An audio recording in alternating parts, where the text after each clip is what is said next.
Hello, welcome to the channel Wise Stories. Enjoy watching.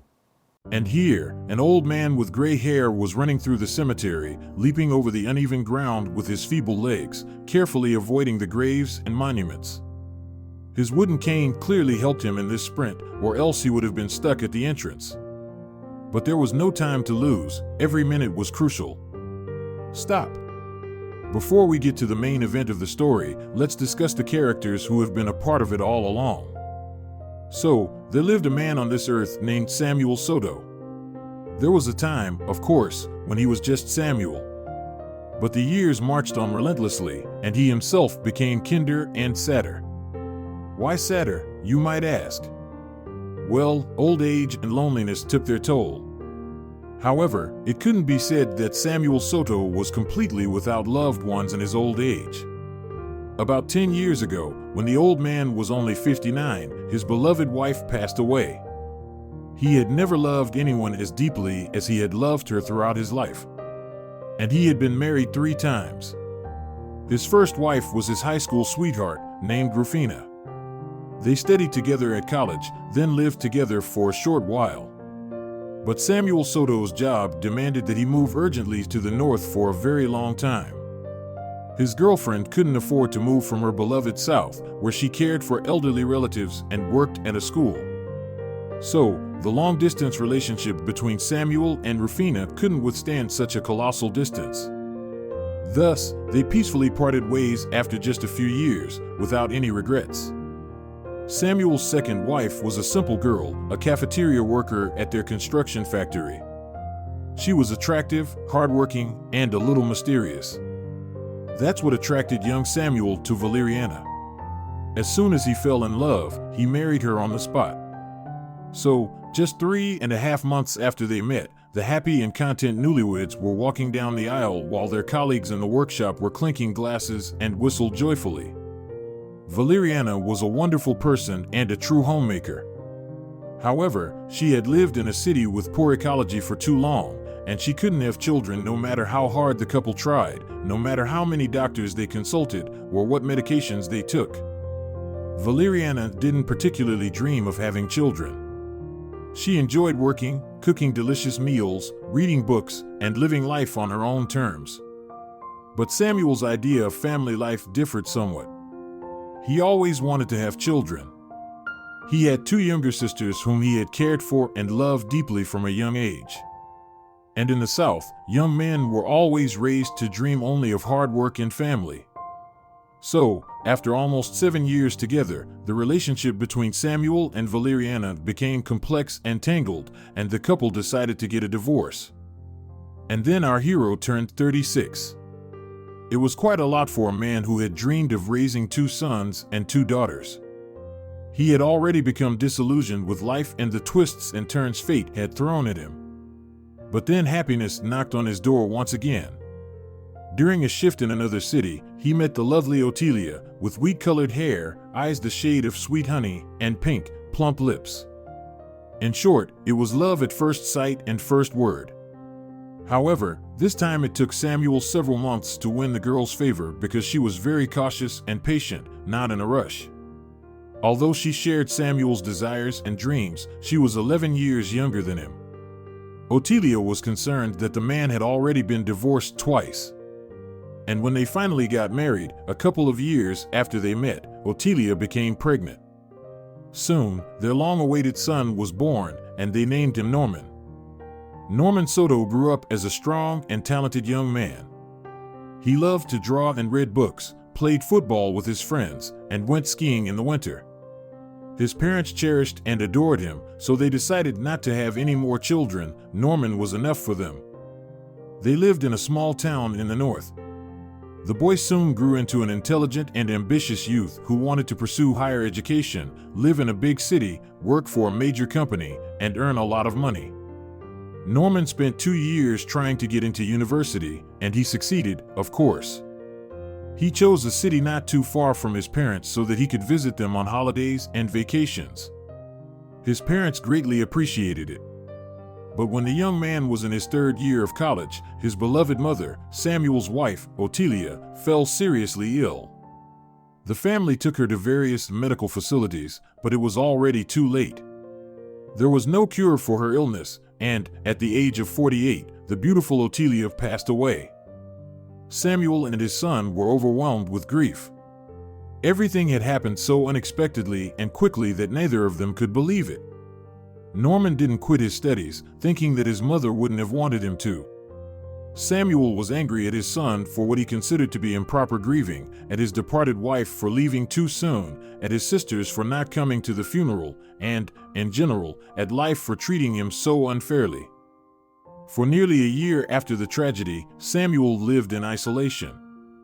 He hardly interacted with anyone except his young son, who would call or visit occasionally. Samuel had been retired for many years, but to prevent boredom, he continued to work at the local sawmill, mostly operating machinery or assisting the workers. He no longer hoped for anything good or significant in his life. But, of course, fate had more gifts in store for Samuel. Norman settled well in the city, excelled in his studies, found a job at a decent company, bought an apartment, and eventually found love. Her name was Julia, and she not only fell in love with Norman but also with his father, Samuel. Julia had been an orphan from a very young age, and Samuel Soto strongly reminded her of her beloved grandfather, who had taken care of her until her adolescence.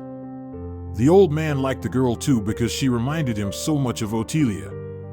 So he began hinting at his son, asking him to propose to her. "Not often do you come across good and worthy young women," he said. Norman listened to his father. They had a modest wedding in the city where the newlyweds lived, with a small circle of friends, and the only invited relative was Samuel Soto. Friends wished Julia and Norman prosperity, happiness, financial independence, and, of course, children. And then, the bride, in her beautiful white dress, stood up from the table and announced, "Thank you all for your well wishes. One of them is about to come true very soon." She placed her hand on her belly and smiled, anticipating the guests' reactions.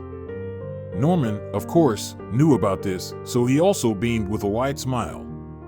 Everyone began to exclaim and cheer with joy, congratulating them. Only one person, a guy from Norman's workplace named Jacinto, sat with a frozen expression on his face, not understanding what had just happened.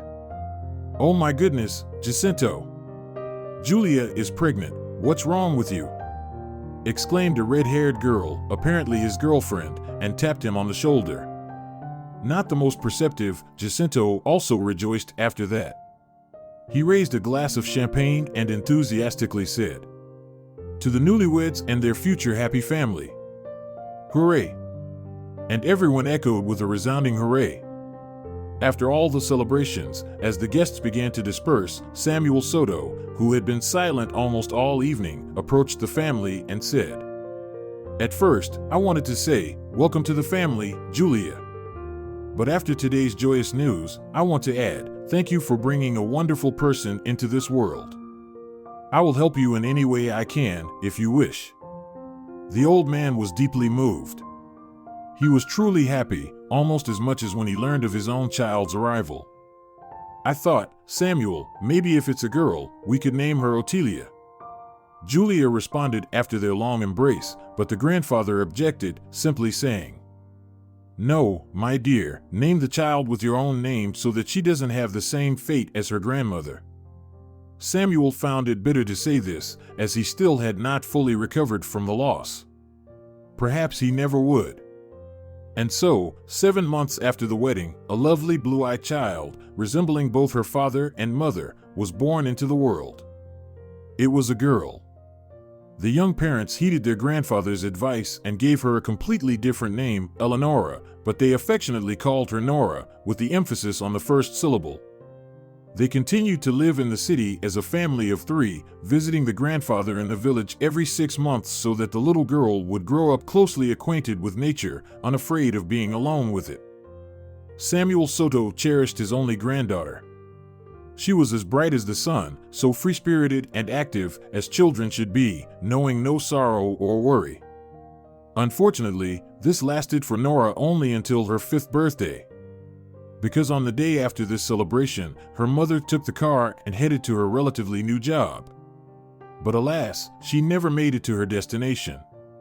Norman could not believe that this had happened to him. He fell into a protracted depression, took various medications, and visited different doctors. In the end, he had to entrust his beloved daughter to his father for 6 months, and Samuel welcomed his cherished granddaughter without hesitation. "Grandpa!" Nora exclaimed when she saw her only grandfather upon arriving at his village. She looked tired and could barely walk, stumbling over her own shoes while running. Her disheveled hair was hastily tied into 3 ponytails. Her clothes were wrinkled. "Hello, my dearest. How did your trip go? Did your head spin this time? Didn't you get car sick?" Samuel Soto asked the little girl as he was hugging her and removing the small backpack from her delicate shoulders. Norman stood a bit apart. He had become noticeably thinner, with a weary expression on his face. He looked untidy overall, holding a large pink bag filled with his daughter's belongings. The old man wanted to have a word with his son, so he addressed the little girl. "Sweetheart, go inside and ring the bell. Maybe there will be a tasty chocolate candy or a lollipop waiting for you." He approached his son, embracing him by the shoulders, but Norman just stepped back, thanking his father for the help. He handed the bag to him and, as the bell rang, drove away, waving goodbye to Nora. The little girl was not naive. She had a keen sense of the world and was sure that her father was not doing well and that he was suffering greatly. Of course, she missed her mother too. She wasn't there to help her or sing her a lullaby at night. It was awful for a child at such a young age to attend a funeral, especially for her own parent. It was terrible that the girl lost her mother, who was supposed to be her role model. "There are no candies in there, Grandpa," the upset girl shouted when she grew tired of reaching for the bell hanging on the door. This bell replaced a regular doorbell and also served as a nice decoration. The only thing it occasionally annoyed me with was its prolonged jingling during strong winds. "Of course not. Why would there be? Here, take this." The old man pulled a piece of candy out of his jacket pocket and held it in his open, trembling hand for the girl to take. She grabbed it right away, and they entered the house together to sort Nora's things and prepare lunch. 6 months of living together with her granddaughter went by imperceptibly. The old man taught her to read and count, to pay attention, and even to make songs by drumming wooden sticks on the table or a tree stump. Nora enjoyed living with her grandfather very much, going for walks in nature, reading interesting books, playing, and even swimming in the river. She spent the summer wonderfully in the village. One of Samuel's neighbors also had her grandchildren over for the holidays. There was a 10-year-old girl and a 5-year-old boy, just like Nora. The children often played and hung out together, so the time spent in the company of her grandfather was quite lovely and carefree for the little girl. But Norman got better. The medications helped him recover. So he called his father to tell him of his upcoming arrival. "Nora, come here, sweetheart." The old man called his granddaughter after the conversation. "Daddy will be back soon, and you'll live together again." Hooray! The little girl started jumping for joy, missing her father very much. "Will we live here together, the 3 of us?" she asked with hope in her eyes. But Samuel Soto just hugged her and chuckled sadly. He understood that it would never happen, and soon he would be alone in his house again. Norman finally arrived a couple of days later. His father heard his car's engine and peered out the window. He brought a sweet gift and a stuffed teddy bear the size of a hefty village cat for his daughter. To the old man's surprise, his son was not alone. A woman with nearly white hair was following him from the passenger seat of the car. Her body language indicated she was not happy with this trip and didn't want to be there. The grandfather called Nora from her room as she was almost ready to leave for home, saying that her father had arrived. The little girl leaped out like a frog and rushed to the door. As she opened it, they embraced tightly and kissed each other on the cheeks, noses, and foreheads. Then they slowly entered the house. It was only inside the house that the girl noticed the presence of a stranger. The woman was standing there with a disapproving expression, showing indifference to everything that was happening. She wore a brown coat unsuitable for the weather and black high-heeled shoes. She clearly straightened her almost white hair by herself, as it appeared too lush and lay unnaturally on her shoulders. The first thing that caught the eye when looking at her was her thick black eyelashes, either glued or artificially extended, and her brightly painted lips. "Let me introduce you to Marina. We've been together for several months now, and we got married recently," Norman said, a little embarrassed. She gave a barely noticeable smile, trying to appear friendly, and looked at the old man and the girl. "Marina, this is my father Samuel and my daughter Eleonora." The new woman did not immediately endear herself to the father's daughter. A negative energy radiated from her, palpable to everyone in the room, except, apparently, Norman. Nora didn't move from her spot or greet the woman, so she took it upon herself to sit down next to the girl, squatting, and greet her. "Hi, Viola. Nice to meet you.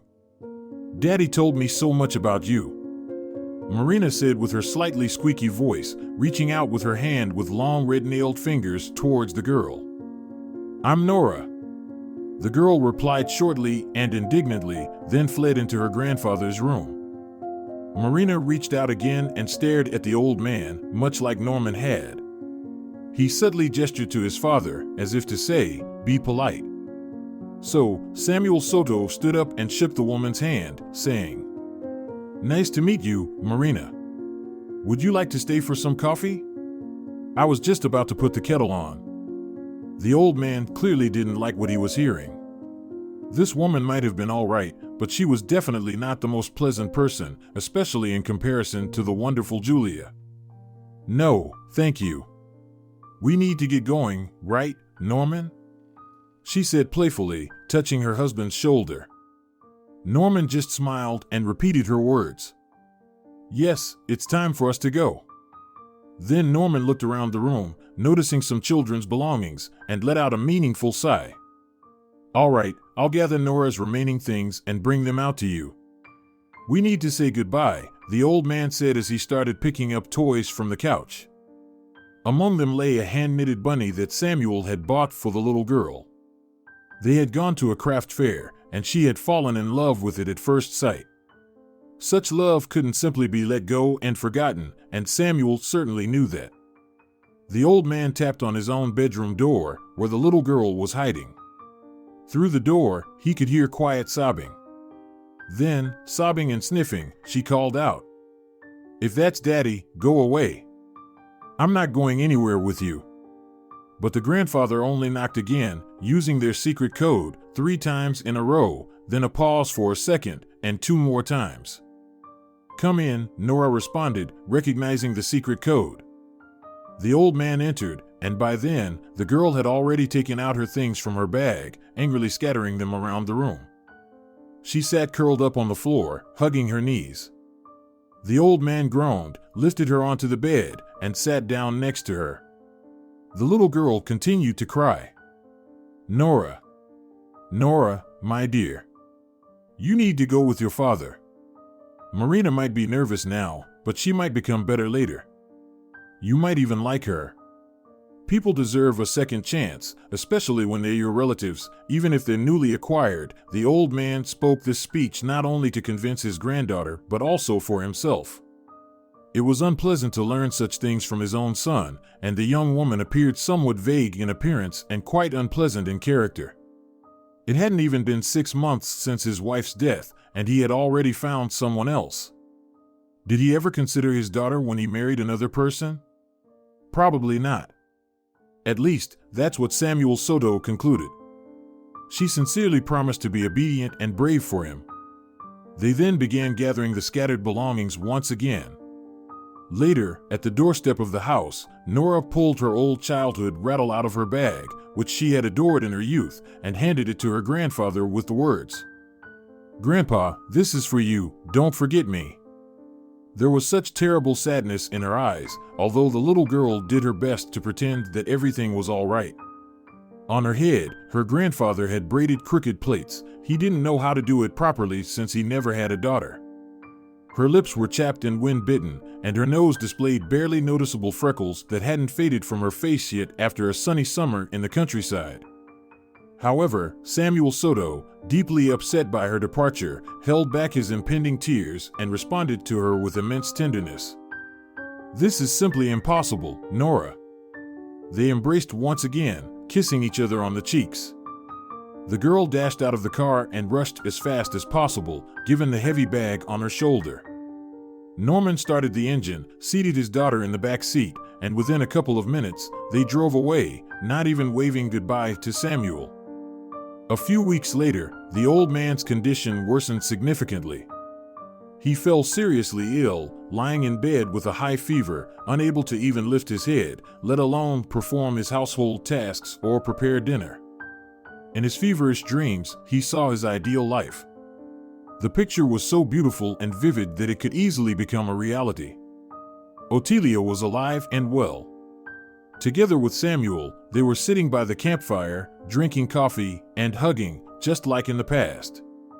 These were their kind of rendezvous and outings, which they organized whenever possible, almost every week. Then, they would pack their belongings into a basket and head home. But their home was much larger and more spacious, as their son, Norman, lived with his family under the same roof. Of course, there was the delightful Julia, Nora, and two other children they dearly wanted to have. These were the twins, two blue-eyed boys named Timoteo and Marcelo, who greatly resembled their father. In the yard, there were two dogs. One was a hunting dog, and the other was a lovely, curly white beauty, which would be nearly invisible on the snow in winter if not for her pitch-black eyes. In an adjacent kennel, there would be a young goat that provided delicious sweet milk from which the family made their homemade cheese. At home, kittens would sit on the windowsills, born to the same mother cat. The family would gather together on cold winter evenings around a large round table in the middle of the dining room on the first floor. Nora would put on concerts and showcase her drawings created in a day or a week. Julia and Otelia would be busy in the kitchen with the dishes and preparing food for the hardworking men and obedient children. The twins would peacefully sleep in the nursery or sit on high chairs next to their father and grandfather while they wiped food off their chins and hands. Then, they would all head to their respective rooms to sleep, wearing warm and comfortable pajamas and embracing and bidding each other good night. They would meet again the next day for breakfast, greet each other, and wish everyone a good day. These were truly the best dreams one could imagine. And how dreadful Samuel felt when he woke up and realized it was all unreal, just an unfulfilled dream. The caring neighbor, Claudia, helped him, brought pills, and brewed coffee with cinnamon for him. But Samuel's condition didn't improve, so she called for an ambulance. At the hospital, they couldn't diagnose the old man precisely, so they advised him to worry less, spend more time outdoors, drink plenty of apple juice, avoid lifting heavy objects, and only walk with a cane to avoid straining his legs and back. Among the suggestions to improve his well-being, the elderly man was advised to find friends or get a pet. He liked the second option better, of course. So, when he was discharged from the hospital, Samuel visited an animal shelter. He had recently become adept at getting around with a cane with relative ease, and a stroll around town seemed like a possibility. Even though it was a larger neighboring village rather than a city, it felt like a metropolis to him. The shelter was genuinely tiny, resembling a small stone prison cell with a couple of windows with grids. Upon entering, a plump girl, probably in her 20s or younger, greeted him. She looked tired and had earplugs in her ears. Taking out one earplug, she asked him, "Are you here for the animals, sir?" The old man nodded, and she continued, "To adopt or to take home or run away?" The old man raised his index finger, indicating that he wanted to adopt. That was precisely what he needed at that moment. The girl gave a slight smile, removed the other earplug, and put her devices in her pocket. It wasn't surprising that she was wearing earplugs. It was incredibly noisy in the shelter. Dogs were barking loudly, cats were meowing carelessly, someone was knocking on the cages, and they clanged against each other. "Who would you like to adopt?" "We have dogs, cats, and one goat," offered the employee, leading the old man into the shelter's common area, where all the aforementioned animals were housed. There weren't that many of them, around 10 cats and roughly the same number of dogs. The goat lived in a large cage at the end of the corridor, but it wasn't spacious enough for her to move around comfortably or even lie down. A wave of pity and sorrow overwhelmed the old man for all these little creatures.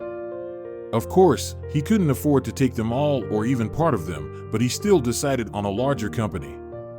"I would like one cat, one dog, and that goat," he said. The girl's eyes widened. No one had ever wanted to take so many pets at once, let alone a goat. "The goat, just for you to know, doesn't produce milk," she warned him. But Samuel didn't mind. He was already standing, searching for some sad, just like himself, cats and dogs. Among the cats, he liked a three-colored cat named Noddy. She was quite calm and gazed directly into the man's eyes. He was so captivated by her gaze that he couldn't look away. "I want to take Noddy home, and please help me choose a dog that won't harm the cat or the goat," the old man said. In a couple of minutes, they suggested he take home Guacho, a short-legged, long-eared pup who was around a year old. The dog was reasonably friendly, according to the shelter worker. Now, the only question was how to transport Noddy, Guacho, and the goat Franca to Samuel's village. From another room, a nearly bald young man with slightly slanted eyes emerged and said, "I can give you a ride home with the animals. We'll load them into my pickup, and we'll be there soon."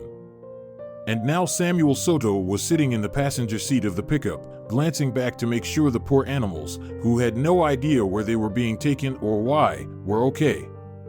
They secured the cages to minimize the jostling, but it didn't help much since the driver didn't handle the vehicle very gently. After half an hour, they arrived at the old man's home, unloaded the animals onto the grass, and the happy young man drove away. After the new pets had settled down a bit after the journey, he opened the cages and released them one by one. First, the cat, who instantly liked the windowsill in his little house. Noddy laid down on it immediately to bask in the sun. Guacho was released next, and he began to frolic on the grass and enjoy his freedom. When Samuel fed him some meat, he understood who the master was and who he should have obeyed. The goat was initially reluctant to leave her cage, but the remaining green grass lured her out, and she fell asleep almost immediately near the man's house. She slept so comfortably that Samuel Soto himself felt like taking a nap. Noddy obviously loved warmth, as she crept up to the dozing old man and lay beside him on the bed, as if hugging the man. Samuel had a new little family. The old man, of course, continued to walk with a cane and to deal with his ailments, although his health had greatly improved. That's how he lived with his troop of pets. He worked a bit to have something to feed them.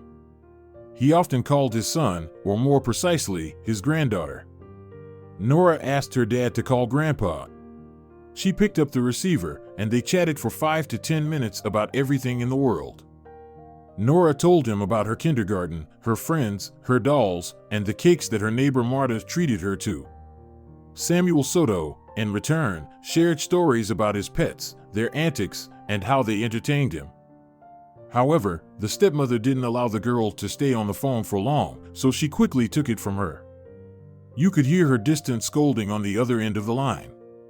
Sometimes, the grandfather would ask his granddaughter if she was being treated well at home. But the little girl wouldn't respond or change the subject. A year had passed since they parted ways. And then, one day, at lunchtime, when Samuel came home for lunch as usual, the phone rang. He picked up and heard someone's heavy breathing. "Dad." Norman sounded sad and frightened. What happened? His father immediately understood that he had bad news, but he was impatient. "What's wrong with you? What about Nora? Tell me." "Nora passed away. Please, come. The funeral will be held at the following address." Samuel Soto was in shock as he was writing down the address on a piece of paper. He said nothing to his son, he just quietly hung up the phone and sat on the couch. He had been sitting there for 4 hours or more, completely forgetting about work, dinner, and sleep. His body wouldn't move, his throat was dry and aching, and his legs felt like they were frozen. But eventually, he came to his senses. Noddy helped him with that, as she was sitting on his lap, warming him with her fluffy body. The next day, Samuel packed a bag, taking money and his granddaughter's old rattle that he kept on a shelf by the entrance. He asked his caring neighbor Claudia, who had been looking after him, to feed his animals, leaving a large supply of meat in the freezer and a gift for her on the table, a lovely potted flower with a note. He had intended to give her the flower already, but now there was an added reason. The journey was long, but by his calculations, he should make it to his destination on time. He couldn't understand why the funeral was taking place not in Nora's hometown, but in some remote village that required 3 transfers on different modes of transportation: a train, a bus, and a minibus. The whole trip would take a day and cost a lot of money for an old man, but how could he not go? How could he abandon his son at such a terrible moment? How could he not say goodbye one last time to the brightest person ever? Samuel pondered his life and all the sorrows and misfortunes it had brought him. Only it gave him a chance at love, happiness, and luck, which it snatched away just as quickly. He himself no longer wanted to exist.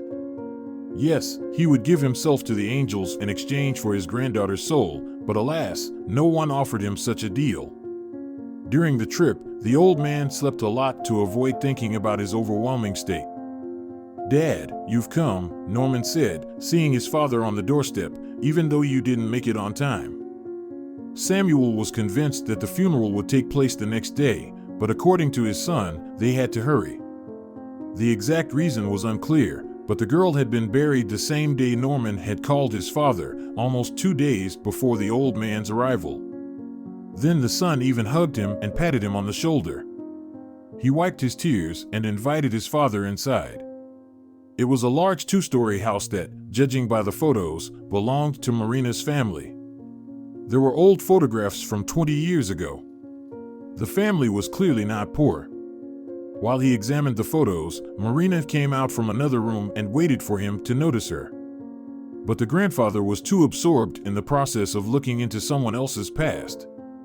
Marina cleared her throat, and Samuel finally looked at her. "Welcome, Samuel. This is my parents' house. They're doctors. They'll be back from the forest soon, and you'll meet them. It's such a pity what happened to Eleonora. It's sad that you couldn't make it to the funeral." She seemed completely indifferent to the fact that her husband's child had died. She was dressed in a bright pink sweater and gray pants, showing no signs of mourning or support for Norman's grief. "Sweetie, show your father the guest room." The girl turned around, flipped her hair, and walked away. "How could you marry her?" Samuel suddenly blurted out, instantly regretting it. But Norman didn't take offense or react to the comment at all, as if it had never been said. The grieving father simply said, "Marina handled the service herself, and the funeral went smoothly. I'll get you something to eat, and then we'll all go to the cemetery."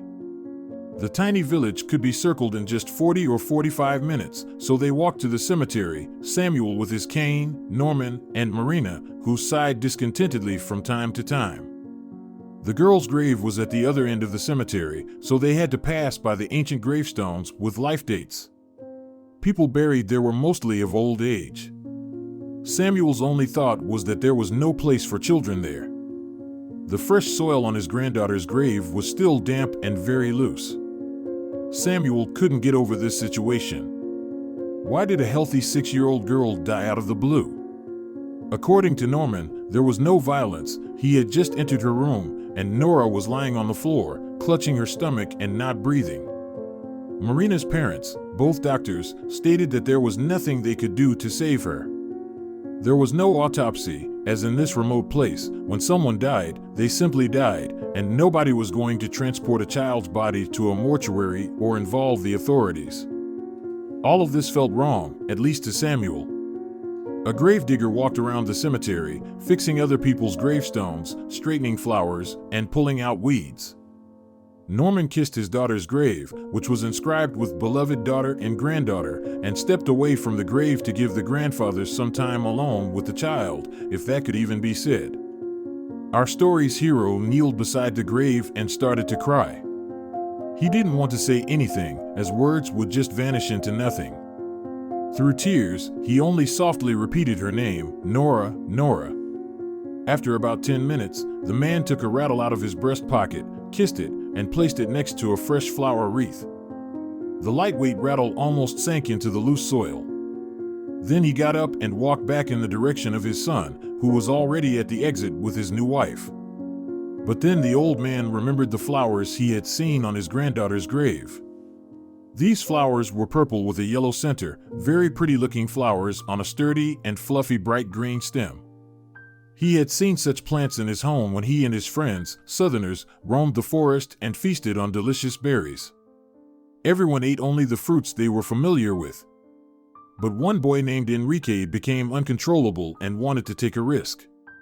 The kid saw the beautiful flower with small red berries next to it, showed them to his friends, and swallowed them all without sharing them with anyone.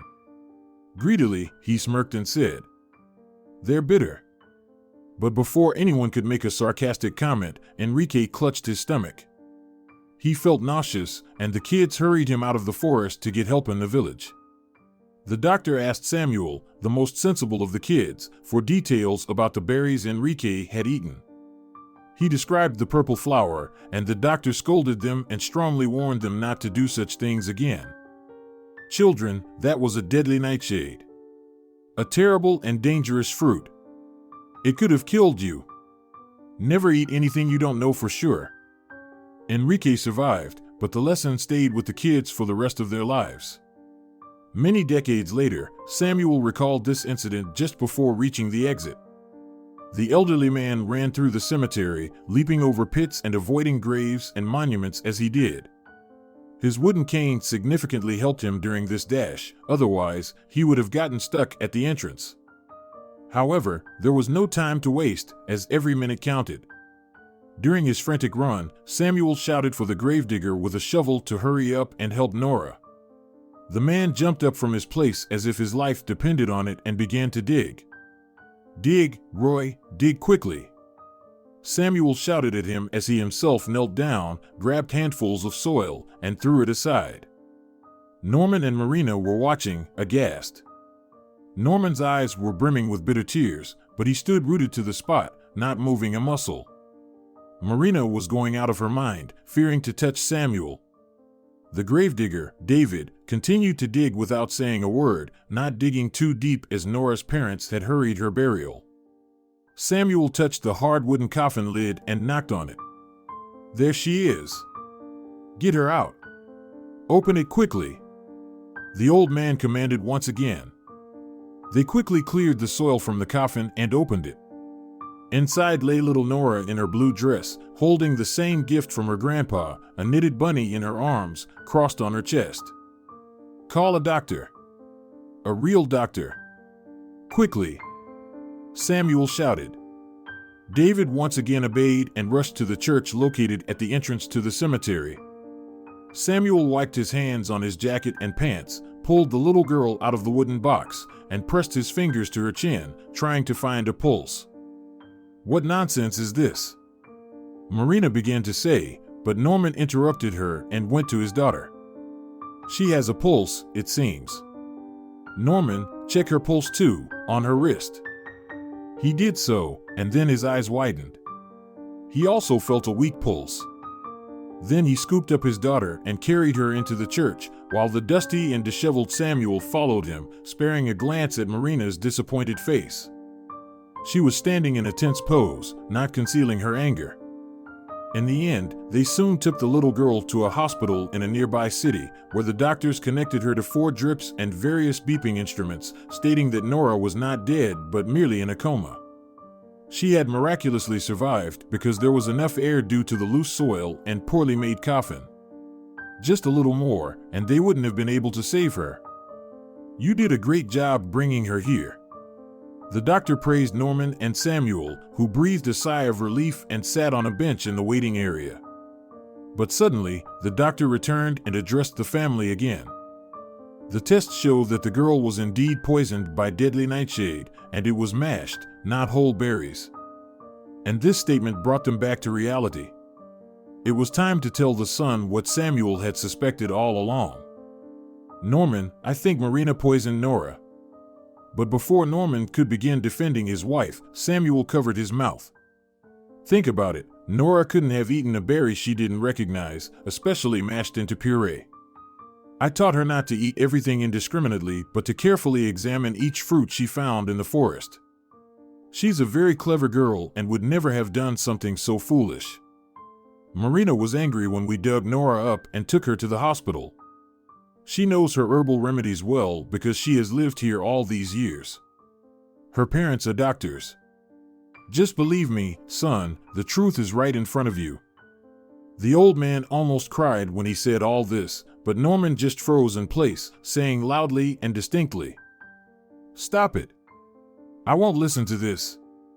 Marina would never poison my daughter. She loves her too. Dad, just get out of here. Just leave." Norman turned red with anger, waved his hands, and stormed out of the hospital. The hospital staff didn't allow the old man to see the girl since he was only a distant relative, and there was no point in visiting her if she hadn't woken up yet. So he headed to Marina's family home to gather his belongings. However, Marina was already waiting for him at the doorstep with the old man's bag. When he got close to the house, she boldly stated, "Grandpa, you can't break up our marriage, no matter how much you wish for it. Get out of here quickly. Here are your things. Goodbye." At this point, Samuel didn't hold back and expressed to this lady exactly what he thought of her. "You're a murderer. You wanted to kill my granddaughter. You don't care about anyone but yourself.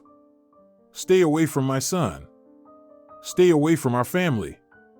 But this only made her laugh, and she just said one more thing. "Take the girl with you, or maybe something else bad might happen to her." Then she smiled, like a Cheshire cat, and disappeared behind the heavy front door. She was definitely threatening him, so the old man had no choice. Samuel stayed in a cheap hotel near the hospital. And when he learned that Nora had woken up and was recovering, he arrived at the hospital before her father. He gathered her belongings and secretly took her out of the hospital and the city. But they didn't report the girl as missing. Perhaps Marina advised Norman not to do so and simply called his father. When the grandfather and granddaughter arrived at their family home, they informed Norman of their arrival, and he was not opposed to it. Nora quickly adapted to life with her grandfather. Although they felt somewhat awkward around each other after a year of separation, Nora loved her grandfather's new pets.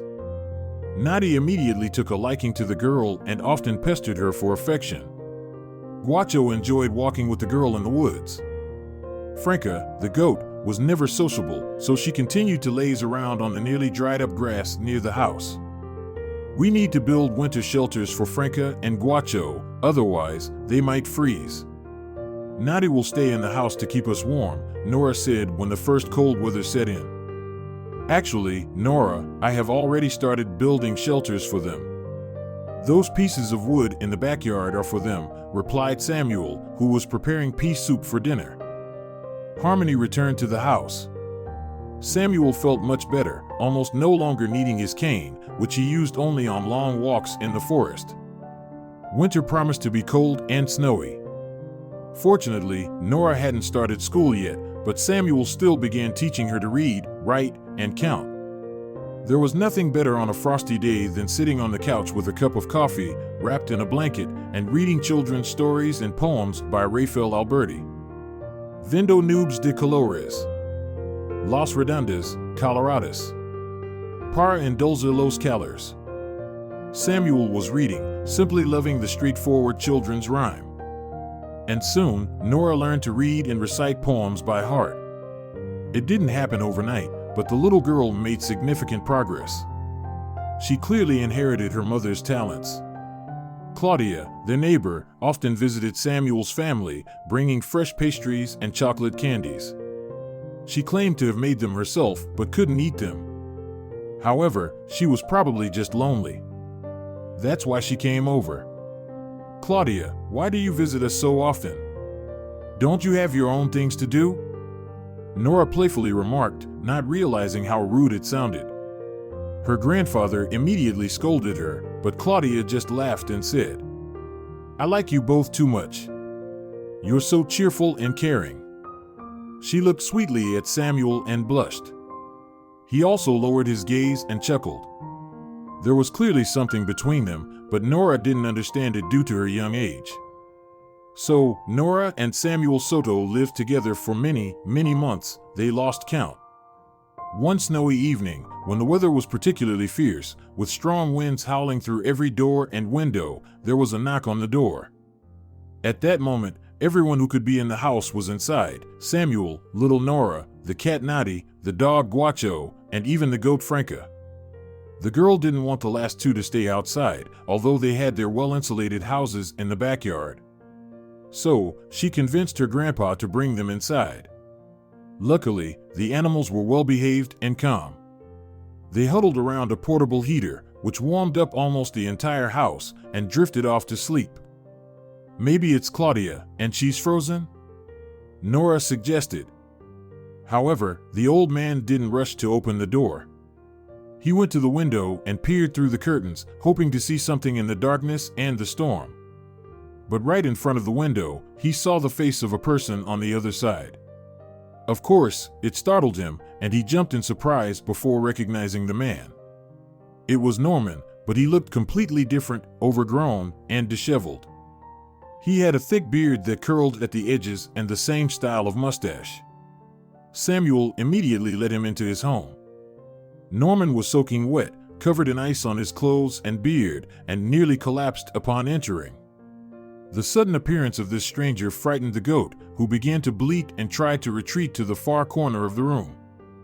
But Nora approached her, soothing and petting her. "Dad?" Nora asked with astonishment. The family had never expected to see Norman. They sat on the couch and listened to his story. Everything happened just as the old man had anticipated. Marina pressured Norman intensely. She aggressively wanted to have children with him, although he was against the idea of more offspring. She wanted to force him to quit his beloved job in the city and move to a remote village near her family. She wouldn't let him go for long. She constantly criticized and belittled him. The final straw was when she began saying terrible things about Eleonora, his late ex-wife and the mother of his child. Norman then saw his wife's true colors, recalled his father's words about the herbs, and decided to leave her. Of course, a jealous woman wouldn't let him go so easily. So, under the cover of night, he gathered his belongings and escaped. "Where else could I go? I came here. I have no one else but you," Norman said, and his daughter moved closer to him, hugging him tightly. They forgave him, at least his affectionate and peaceful daughter. However, the respect and trust of the elderly father had to be earned, especially considering that his son had not listened to him for the past few years, had abandoned his family, made foolish mistakes, and almost buried his own daughter alive. In the end, the three of them lived together as they had never done before. Usually, Samuel either lived alone or with his wife, Nora, or with his wife and son. It felt like a different life. Samuel Soto told his son to find work in the village if he wanted to stay there because he wouldn't be able to feed 3 human mouths and as many animals on his own. He struggled with the financial aspects of their lives, and he needed assistance. Norman approached the situation with the utmost responsibility. He visited all the homes and workplaces in the village, looking for any kind of work. In the cold, snowy winter, this was quite problematic. People in the northern region usually worked during the warm, dry months and rested and reaped the rewards of their hard work during the winter. However, this didn't mean the whole village was sitting idle. There were lumberjacks and people who delivered firewood to homes, essentially providing a delivery service for groceries and the like. These jobs were typically performed by strong men with excellent physical conditioning and good stamina. Additionally, warm clothing was a must. Then fortune smiled upon Norman. He was offered part-time work, chopping wood and delivering it to homes, especially to the elderly who couldn't do it themselves. One of these delivery points was his own family home. The pay wasn't substantial, but it was enough for their family, and they managed to save some money. Less than 6 months later, their daughter would need to start school, requiring expenses for school uniforms, textbooks, exercise books, writing supplies, a backpack, and so on. Norman and Samuel wanted nothing but the best for their little girl. Remember the old man's dream when he was seriously ill? The dream of an ideal life with his wife, son, and his family, surrounded by their domestic animals. This dream almost became a reality, except for the unfortunate loss of his wife. Samuel lived in the same small house with his only son and his granddaughter, who had grown significantly since then. They both worked, but they never forgot to educate the girl, investing all their energy into her. Animals filled their home, alleviating the sadness and loneliness that occasionally settled over the house on cold evenings. Soon, the little girl grew up and went to school. She excelled in mathematics, and in her later years, she excelled in physics and chemistry. In her free time, she helped her dad and her grandpa with household chores, hung out with friends in the village, and took care of the elderly goat. When she finished school as a beautiful and intelligent young woman, she didn't want to stay in the village for the rest of her life. Yet she had no intention of leaving her beloved family behind either. "Darling, go study, and if you want, come back later. After all, you have the internet. Maybe you'll work with a computer?" Samuel implored his granddaughter. He always wanted the girl to pursue her dreams. He couldn't stand in her way, especially since he was very old. The last few years before his granddaughter reached adulthood, they and Claudia transitioned into a new level of their relationship, close friends. Although, according to Nora, they had a little and sweet romance. Norman, too, didn't persuade his daughter to stay in the village with them. He even agreed to let her live in a university dormitory. In the end, Nora passed her exams with high scores and got a government-funded spot at her dream university in the nearby city. When leaving, she cried bitterly, promising that she would come home during the first holidays, call every day, and send gifts from the city if her scholarship allowed it. Neither her father nor her grandfather held back their tears either. They hugged each other for a long time and kissed as they waited for the bus to arrive. When the time for their farewell was prolonged, Samuel pulled a small object from his pocket and handed it to his granddaughter, saying, "It's for you, so don't forget us and come back. We'll always be waiting for you." Nora responded, "It's just impossible, Grandpa." But there, on the horizon, they saw the approaching bus. They all stretched out their arms, ensuring that it would stop. They told each other that they loved one another multiple times, and Nora took a seat by the bus window. She waved to her tearful family, and soon, after just a couple of minutes, she wiped away her tears, then unwrapped the towel in which her grandfather's gift lay. Of course, it was a knitted bunny he had bought for her over 13 years ago. The very same bunny that they had almost buried alive in the evil stepmother's secluded home. The toy appeared worn and dirty, as though it had been sitting at the bottom of some well all these years. The girl hadn't seen it since then and couldn't understand where he had retrieved it from. Nevertheless, this bunny truly reminded her of many things. While she was examining the toy and getting lost in memories, someone sat down next to her and began speaking with a young and gentle voice. "Did you knit this cute bunny yourself?" Nora looked up, and there was a young man her age or slightly older with green eyes, light hair, and tiny dimples on his cheeks when he smiled. He didn't wait for her response, staring at her in surprise. He just extended his hand to her and added, "I'm Daniel, what's your name?" And so, a new chapter in Nora's life began. Ahead of her were days filled with adventures, both joyful and sad. Where would she be without them? And this was not the end, it was just the beginning. If you're enjoying it as well, leave a like and subscribe to the channel.